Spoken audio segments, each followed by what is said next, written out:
ain't started, have you? Oh, you did? Cameraman started a little early, but whatever.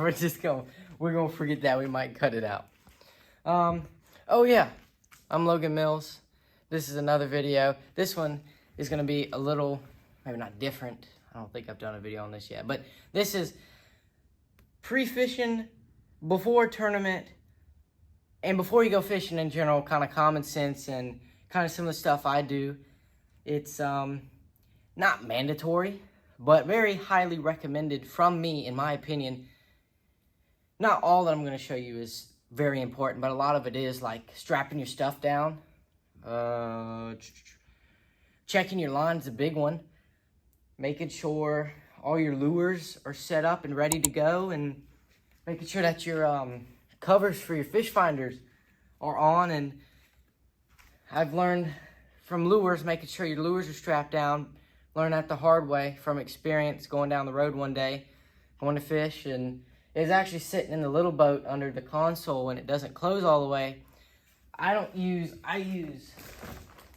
a bag like this to hold my baits. So we're going down the road, hit a bump, falls, baits come out, they go flying down the road, pull over, baits down the road. So that's from experience.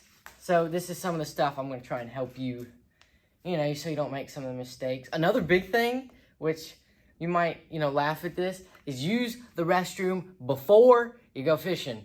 And don't eat anything the night before or the morning of your tournament, pre-fishing, or just fishing for fun, out of the ordinary.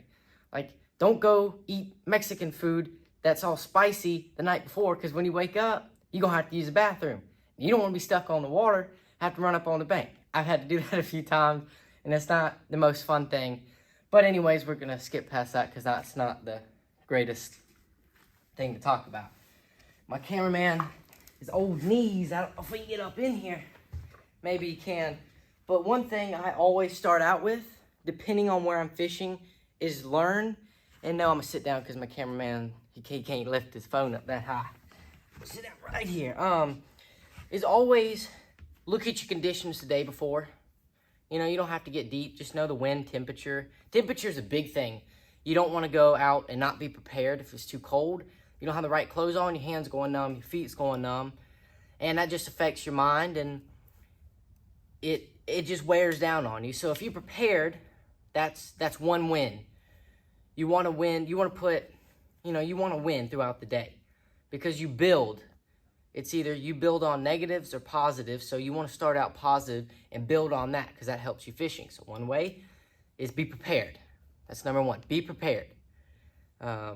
In clothing or lures in general. Another thing I do is, I'm actually going to change this. I don't know. I don't want to bore you with changing lures.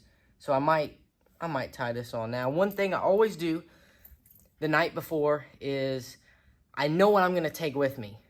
If I'm fishing, I usually have a basis of, I'm going to have a worm, I'm going to have a jig, I'm going to have a moving bait. That's like my 3 bases. That's everywhere I go, I'm going to have that. That's my strengths, and that's what I'm going to use. And then off of that, I'll branch off some other stuff that I like to throw. And based on the conditions, like if it's super duper clear, I might throw a spinnerbait. Personally, I'm not going to, but it depends on your preferences and what you're good at throwing.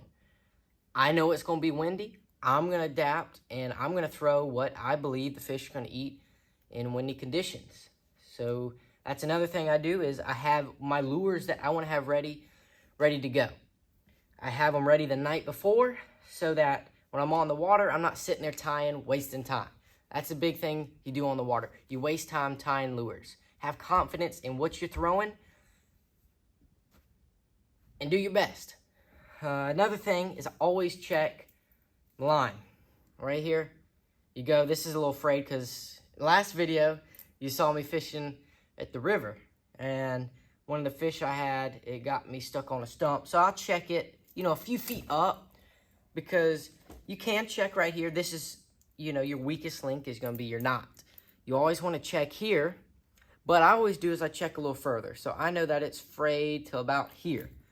So don't use your teeth. I said that in another video.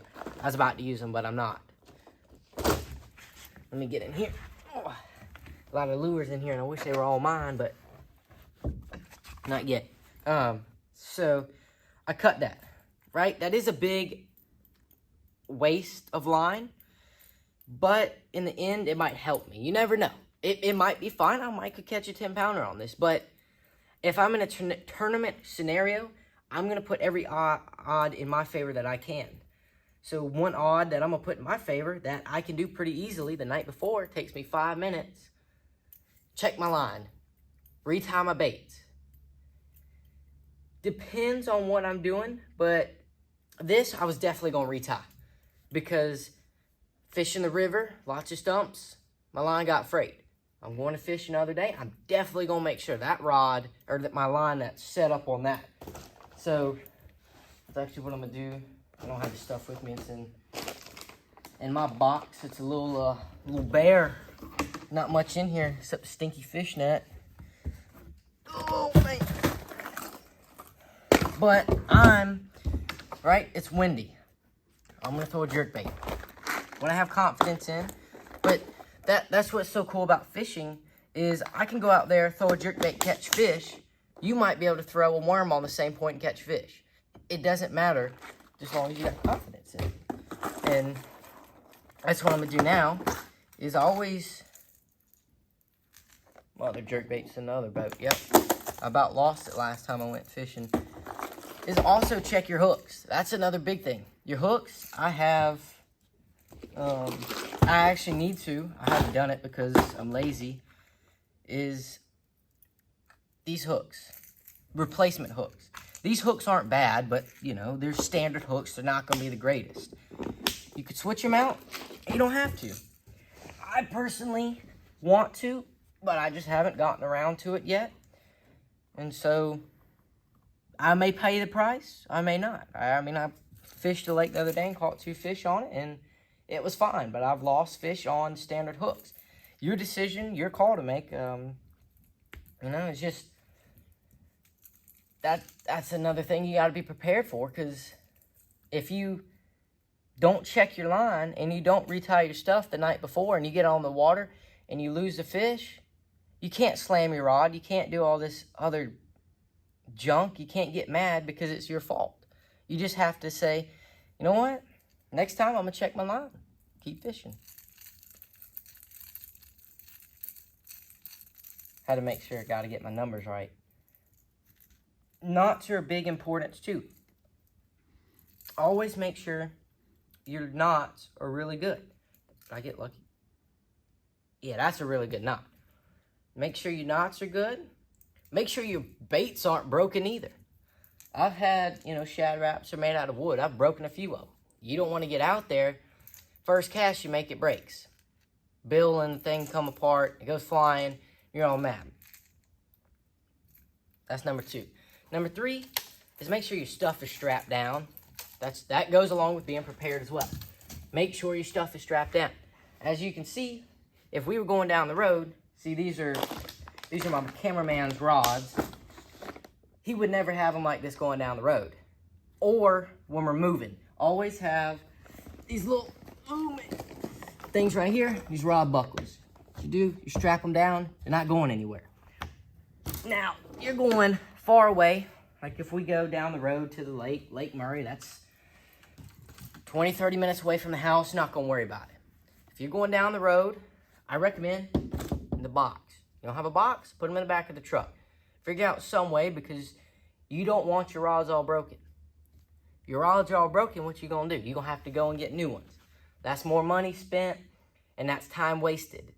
So if you could keep your rods in good shape, it's another way to, you know, not waste as much time. Another big thing is right here. Rod covers. Yeah, rod covers. Reel covers and rod covers are a big thing. If you don't have a rod box, I recommend them. I usually keep mine inside, which I think most people keep theirs inside, but I want rod covers, but they're just a hassle. That's why I don't use them. I recommend them because they do keep your rod. I don't know if you can see it on... This rod is not new, but, you know, the older your rods get, the more they get beat up. And, you know, those rod covers and reel covers will help especially my older, like my first ever good rod I got, the Cronart, the reel on it is chipping away, some of the paint's chipped away. It's just age. I mean, I've had it for 2 or 3 years. It's just, it happens. But the better shape you can keep them in, the less money in the long run it will cost you. Another thing, I think that was number 3, so we're going on number 4 now. Check your covers on your, if you don't have them, you know, you don't have to worry about them, of course, but like this case right here, this protects the electronic from the screen getting damaged. You know, it's rare that a rock will fly this way, come out, hit the screen, but you never know. So always, this is rule number 4. Check and make sure that even that one up there, your covers on your electronics, or even if you have a fitted cover for your boat, if you have one, use that. Keep it on there. It just helps keep your stuff, like, if you keep a cover on your boat, it's going to keep your seats better. It's going to keep your carpet better. Luckily, this boat is old. It's 17, 18 years old, but it's, as you can see, it's in nice shape. Now, it's a little dirty. It needs to be washed. She hasn't been washed in a while, but it's in good shape because it's been taken care of. And that's another thing that can go into more money and time wasted. If your boat's all a piece of junk, you know, it's torn up, and, you know, if that's what you have, you fish with it. But if you can keep your boat nice, it helps out a lot. It helps save money. It helps save time, because if you don't take care, you leave your motor out in the rain, sun, 24/7 all the time, you're going to mess your motor up. You're going to mess your carpet up. You're going to mess your seats up. And that's money, and that's time, because you're going to have to fix that stuff. And so if you can keep it inside or keep a cover on it, it just helps save more money. And, you know, you don't want to have to replace, like, I like this boat, but it does have some things. It's going to age as well. So there's some stuff you can't keep, but better shape you can keep your stuff in, the longer it lasts. Another thing, kind of lost my train of thought here. Oh, make sure there's gas in the boat. That's a big one. Gas in the boat, that will mess you up. You don't have gas in the boat, you think you do the night before, you check it when you get the ramp, oh man, ain't got no gas. Can't go nowhere without gas. It's expensive, but you gotta have it. And charge the batteries. And make sure you don't leave the power switch on. I've done that plenty of times and had to charge the battery, and it's made us take an extra 30 minutes to an hour to get on the water. And that would really hold you back in the tournament, is if the battery's not charged or you're out of gas, you ain't going nowhere. So you got to make sure, you know, it's common sense, yes, but people forget. I forgot in a little boat.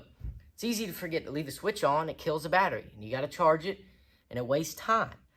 Time is your biggest phrase. I won't say it's your biggest competitor. Your biggest competitor is the fish. That's what you're trying to catch. But time, it's a race against time. 5 by 3. So I say 5 fish by 3 o'clock, right? That's the goal. And the faster you can do it, the better off you are, because the more time you can focus on the bigger fish. Depends on where you're fishing, but usually, 5 pounds of fish ain't gonna win a tournament. You gotta find bigger fish. And that's the challenge in nowadays, is finding those bigger fish. But if you can find them, you can catch them. And, also, this really isn't something you do, before, but you're, I'll get out the boat on this one just to show you, is the stuff up front on the boat that you need to pay attention to and take care of. Strap that holds the boat. We leave it loose just so it's not so tight, sitting there all the time. But when you get ready to leave, you better have that sucker on there, because you don't, doom, down going down the road. You got to make sure you have your lights attached, because you don't want to be going down the road. You go to slow down, your lights aren't plugged in, the person behind you can't see, rams you in the back, tears your motor up. What you going to do? You can't fish. So this is another thing you got to worry about, is make sure the lights are plugged in, and put your clips, these things right here, the straps, I don't know the exact words for them. Make sure safety chains. Oh, thank you, cameraman. Safety chains. He saved me today. Make sure those are hooked on. You never know. And, there's simple things.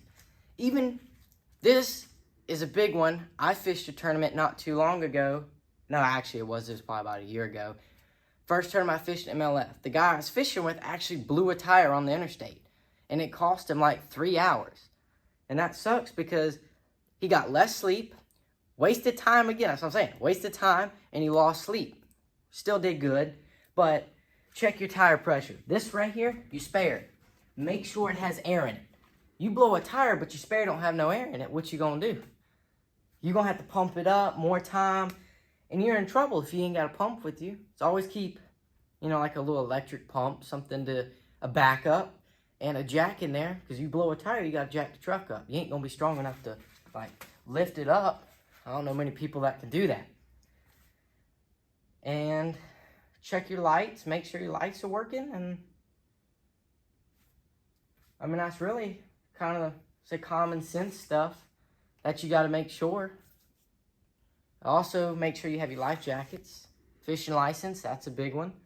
Make sure your live wells are working. You got to have live wells if you're fishing a tournament.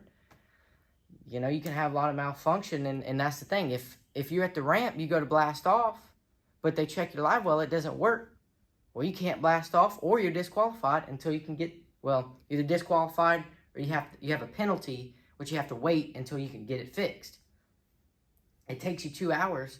That's the morning bite gone. That's 2 hours of your day that, are gone, and you got to make up that time. So that's a big thing you got to look at as well. Oil, make sure the oil's in the boat. Don't want too much oil, don't want it smoking, but you want to have enough that you're not tearing your stuff up. That's a big, common thing. This is all common stuff, but it's stuff that in the heat of the moment, when you're in the morning, that you may forget about, and it may cost you.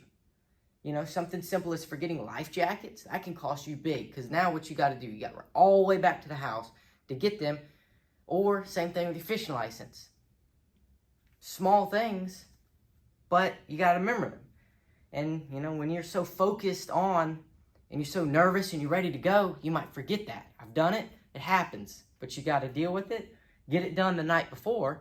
That's why pre-fishing, I come up with a good name with it, like pre-equipment check. Right? The night before, I check everything from the front of the boat to the back of the boat. Well, back of the boat motor, that stuff, that's the cameraman, the driver. I don't do that just yet. But I check my stuff and make sure my stuff is prepared and ready to catch fish. This was probably a long one. It feels like the cameraman's been holding his shoulders look a little wobbly back there. But thank you for watching.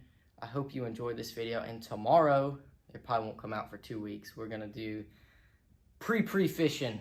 It's not pre-fishing because it's not the day before the tournament. But I'm going to go try and find some fish for my next tournament.